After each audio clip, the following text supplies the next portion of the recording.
بزحمة الحياة وضغوطها اليومية قررت إني آخذ خطوة جريئة وأهرب من كل شيء. اخترت سويسرا، البلد اللي معروف بجمال طبيعته وهدوءه. لما وصلت هناك حسيت كأنه في شيء عم يتغير جواتي. وهاي الحمد لله وصلنا، نروح أحط راسي ونام شوي بعدين ننام.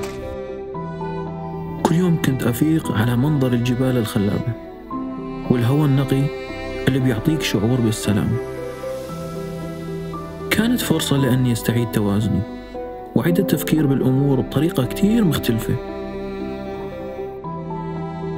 بسويسرا تعلمت إني أقدر أكون مع نفسي وأسمع لصوتي الداخلي. الرحلة كانت أكثر من مجرد هروب، كانت بداية لفصل جديد من حياتي. شايات شوي كانوا راح يجهزوا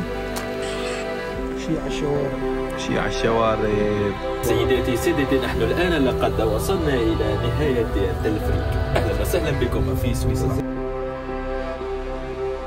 على أساس أنه هاي بحيرة، فبنجي لهون نتبلع هيك وين البحيرة؟ شوفك ما في بحيرة. فجأة بيطلع لنا هاي كوم الثلج والمفاجأة الكوبرا. واليوم أنا ممتن لكل لحظة عشتها هناك. في كل لحظة هدوء اكتشفت أن الحياة أجمل لما نعيشها بوعي ونقدر اللحظات الصغيرة. كسر حج زياد كسر. هي هون عم كون حمزة عم بيسوي شاي.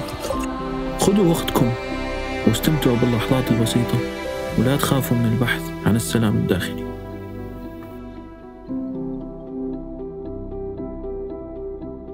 الحياة مو بس إنه وصول للأهداف، بل إنه تستمتع بالرحلة وتقدر كل لحظة.